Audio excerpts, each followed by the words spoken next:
Le bureau d'information sur le crédit au niveau donc de la zone UEMOA est réglementé par une loi uniforme communautaire. Et les États sont tenus donc d'insérer cette loi dans leur dispositif juridique interne. Donc c'est un bureau d'information sur le crédit pour 8 pays à la fois, ce qui est le premier exemple au monde. Donc au fur et à mesure de l'adoption de cette loi dans les États, Crédit Info Volo s'établit. Le choix des autorités monétaires, c'est de confier l'exploitation du bureau d'information sur le crédit à une entreprise privée. Crédit Info Volo est une joint venture constituée de Crédit Info, qui vient d'Islande, qui est un majeur de l'industrie du crédit de bureau, et de Volo Africa, qui est une entreprise sénégalaise spécialisée dans les solutions technologiques. Et à ce jour, Crédit Info Volo est présent dans tous les 8 États de l'Union monétaire ouest-africaine. Les opérations proprement dites du bureau d'information sur le crédit ont démarré depuis février 2016 et nous venons donc de boucler à peu près 1 an, 3 mois d'activité. Bien entendu, le niveau d'activité varie d'un pays à l'autre en fonction de la date de l'adoption de la loi uniforme. Au Sénégal, nous avons bouclé pratiquement 15 mois d'activité pleine. Crédit Info Volo travaille sous la supervision directe de la Banque centrale. Et nous rendons compte à la Banque centrale. Les données sur le crédit sont centralisées au niveau d'une plateforme située au niveau de la Banque centrale. Nous récupérons les données pour les traiter, les croiser, faire des appariements et ensuite en produire notre produit phare qui est le rapport de solvabilité ou rapport de crédit. Bien entendu, nous avons un certain nombre de produits à valeur ajoutée qui vont intervenir après. Par exemple, nous avons le scoring, par exemple, que nous allons développer. Nous avons également des produits, par exemple, pour gérer le portefeuille des banques. C'est des logiciels qui permettent donc de recevoir des alertes systématiquement au fur et à mesure qu'il y a une dégradation au niveau du portefeuille sans qu'il soit nécessaire d'aller faire de la gestion manuelle de ce portefeuille. Nous avons par exemple un certain nombre d'informations que nous allons produire sur des entreprises, de grosses entreprises au niveau de l'Union, par exemple, qui peuvent intéresser un certain nombre d'opérateurs économiques qui peuvent venir demander à acheter ces informations-là.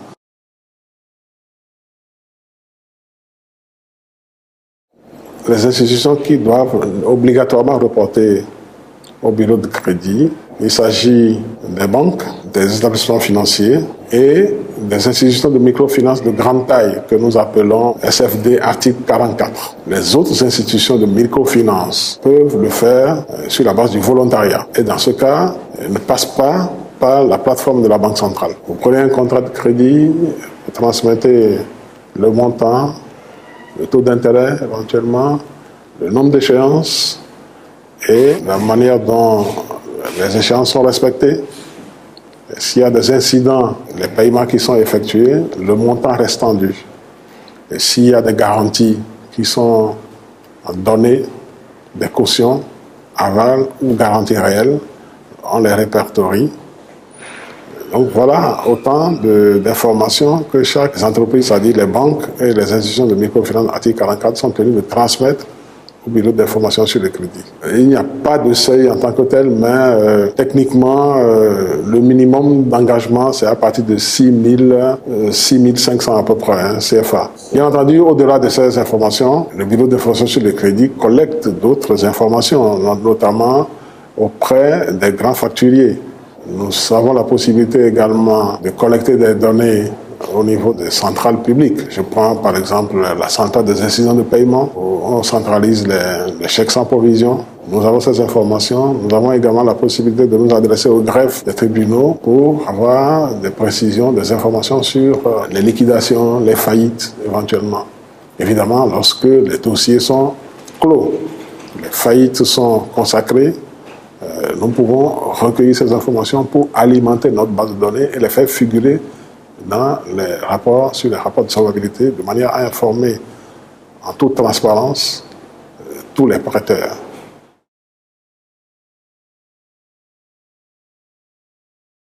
Ce rapport de solvabilité, bien entendu, comme je l'avais indiqué tout à l'heure, le résultat de toutes les informations qui sont collectées sur un client, que ce soit au niveau de sa banque principale ou bien des autres créanciers, parce qu'un client peut être débiteur au niveau d'une banque A et avoir également des engagements au niveau d'une banque B dans un même pays. Ce client peut avoir également des engagements dans un autre pays de l'UEMOA. Donc, toutes les informations que nous recevons, toutes les déclarations qui sont faites au niveau de chaque pays et à l'échelle de l'Union sont croisées, des croisements sont effectués. Et le rapport de solvabilité contient le détail des engagements sur un même individu. La banque qui consulte ce rapport de solvabilité a une vue très précise et détaillée des engagements du client au niveau de sa propre banque, au niveau de ses confrères et à l'échelle de l'Union. Donc vraiment, c'est un rapport complet. Le processus est en train d'être affiné pour que nous puissions donc intégrer aussi bien les groupements, les associations, de manière à pouvoir apprécier et à attribuer individuellement l'endettement de ces groupements, de ces associations et autres. Et là, se pose le problème d'identification, parce qu'aujourd'hui, au niveau de ces groupements, vous avez des personnes qui n'ont pas de pièce d'identité. Même si au niveau donc des IMF, des institutions de microfinance, ils s'arrangent pour avoir donc un listing de ces personnes avec des empreintes digitales qui permettent donc de suivre au fur et à mesure le niveau d'endettement donc de ces individus.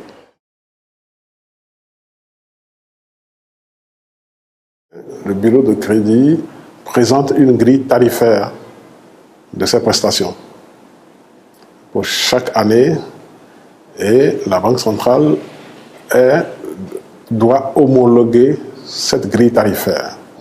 Il y a la redevance annuelle qui diffère selon qu'on est banque ou institution de microfinance, et ensuite le prix des rapports de solvabilité qui diffère également selon qu'on soit banque, établissement financier ou institution de microfinance. La redevance annuelle pour les banques et établissements financiers est établie à 3 800 000 par an. Pour les institutions de microfinance, cette redevance s'établit à 1 800 000.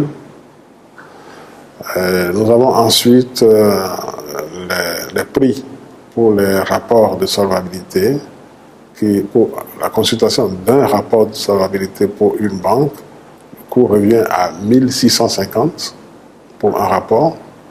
Pour les institutions de microfinance, le prix est de 600 francs. Bien entendu, 600 francs CFA. Bien entendu, pour les rapports de solvabilité, nous avons des tarifs dégressifs en fonction du nombre de rapports consultés au cours de l'année.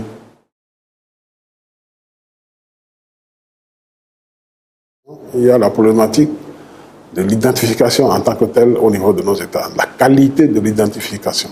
Bien entendu, nous essayons de prendre les dispositions qu'il faut avec le recueil d'informations assez précises sur le nom, prénom, date de naissance, l'adresse, nom et prénom de la mère. Et tous ces éléments-là, grâce aux algorithmes que nous développons, permettent donc de tracer le profil de chaque individu et de pouvoir procéder au rapprochement de façon plus pertinente. Et nous avons espoir que la carte d'identité biométrique de la CEDEAO, qui doit s'imposer à partir de 2018, devrait nous permettre donc de régler d'une manière significative cette difficulté.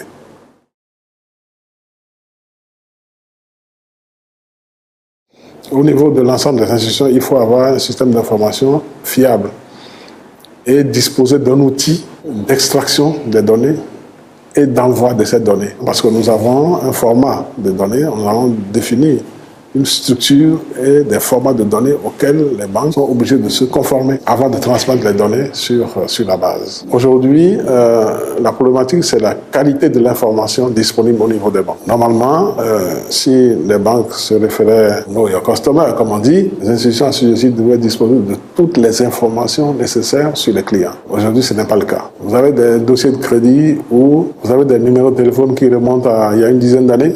Vous avez des adresses qui ne sont pas actualisées, y compris même les pièces d'identité. Les institutions ne prennent pas la précaution donc de renouveler ces informations-là. Évidemment, lorsqu'on leur demande de transmettre les contrats de leurs clients, elles se rendent compte que telle information manque, telle information manque, telle information manque.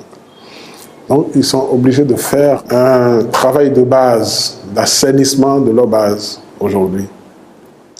Et c'est ça qui est la difficulté majeure. Donc aujourd'hui, tout en les aidant à transmettre leur contrat chaque mois, nous les assistons à régulariser les lots qui n'avaient pas été transmis depuis l'entrée en vigueur donc, du BIC.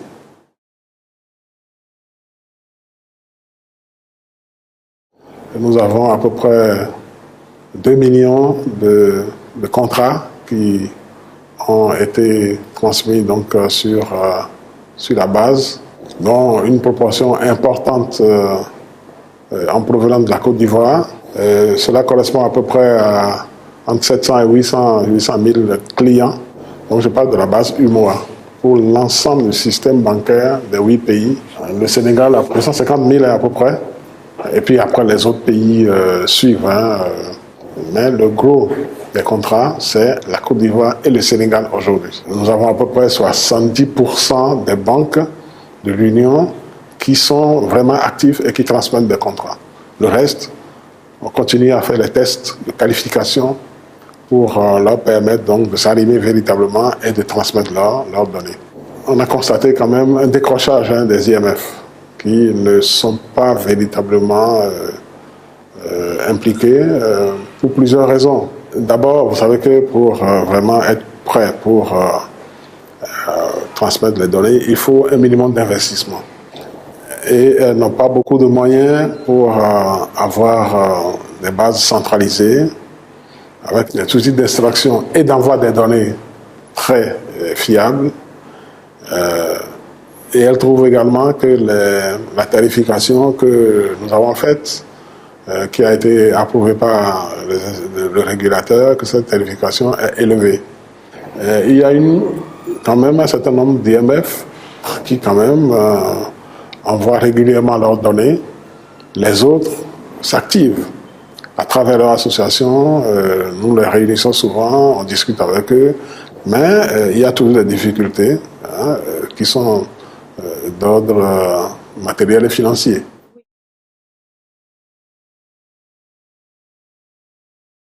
Pour permettre à la Banque centrale donc, de mieux conduire sa politique monétaire, le BIC est un outil de premier choix. C'est un gisement d'informations très appréciable, le BIC, à condition, bien entendu, que tout le monde y adhère. Au fur et à mesure que les gens se rendront compte, percevront les bénéfices, les avantages évidents du bureau d'information sur le crédit, c'est automatiquement que les autres institutions viendront adhérer. Et cela nous permettra donc d'avoir vraiment une large palette d'informations. Et nous avons des outils très précis pour pouvoir traiter ces informations et donner tous les indicateurs possibles à la Banque centrale pour lui permettre donc d'avoir une idée précise donc de l'évolution de l'inclusion financière dans nos États. Parce que nous faisons partie intégrante du système financier dont nous contribuons à améliorer les performances. Et l'OQSF est très intéressé par ce que nous faisons.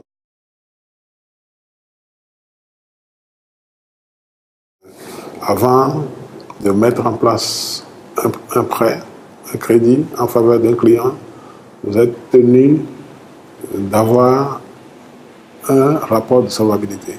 C'est l'article 60 de la loi uniforme qui le dit très clairement. Hein. Bien entendu, pour avoir le rapport de solvabilité, vous êtes obligé d'avoir le consentement du client. Et la pierre angulaire du dispositif de partage de données, c'est le consentement préalable. Lorsque le client donne son consentement, vous transmettez les contrats en cours, mais également les contrats qui remontent aux cinq dernières années, même s'ils sont échus. C'est la loi qui le dit. Et cela permet donc au BIC de disposer d'un historique très précis sur le respect des engagements de ce client-là et de pouvoir établir son profil. Mais bien entendu, vous avez des clients qui ont bénéficié de crédits depuis 2 ou 3 ans, qui continuent à payer, mais il est difficile de leur arracher le consentement. La plupart des données sur les crédits en cours ne sont pas transmises.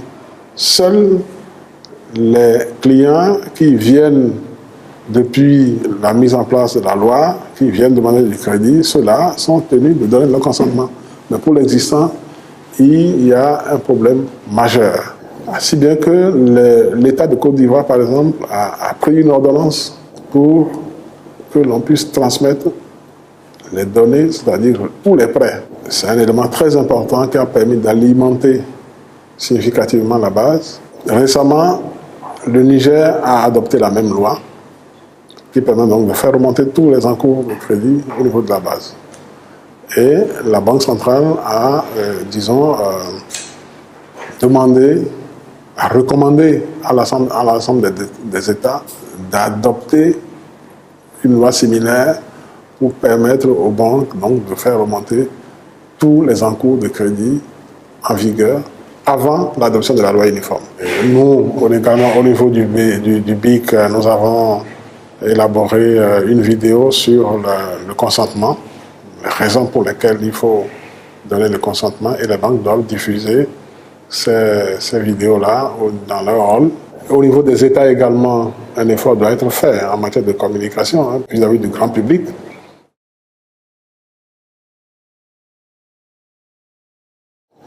Mais pour la protection du consommateur, je vous l'avais expliqué, la pierre angulaire, c'est le consentement.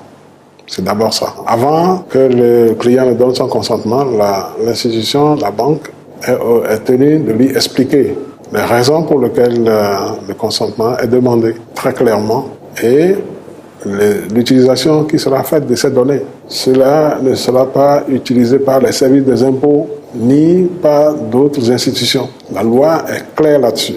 Et maintenant, il y a la protection donc, des droits et des renseignements personnels. Le droit à l'information du client. Le client doit être informé à tout moment des informations, des données qui sont collectées sur sa personne. C'est-à-dire qu'il a accès à ces données. Et nous sommes tenus par la loi de nous fournir un rapport de solvabilité gratuit, une fois au moins, une fois par an. Maintenant, s'il demande un deuxième, un troisième, on le lui facturera, c'est 3 000 francs seulement. Et s'il constate qu'il y a des erreurs, mais il fait une réclamation. Le traitement de cette réclamation est organisé par une procédure bien encadrée par la Banque centrale. Et nous avons des délais contraignants pour éventuellement faire, traiter les réclamations et rendre compte à la Banque centrale. Les fournisseurs de données, c'est-à-dire les banques, les établissements assujettis, les microfinances, article 44, de même que le BIC, nous engageons notre responsabilité civile et pénale en cas d'utilisation abusive de ces données-là ou en cas de distraction des données à l'extérieur. Le consommateur a une protection maximale au niveau de la loi uniforme. Et cette loi uniforme, c'est une loi communautaire qui prime sur les dispositions nationales en matière de protection des données, mais nous avons choisi de nous plier aux institutions de protection des données nationales. Par exemple, au Sénégal, nous avons reçu une autorisation en bonne et due forme de la Commission de protection des données.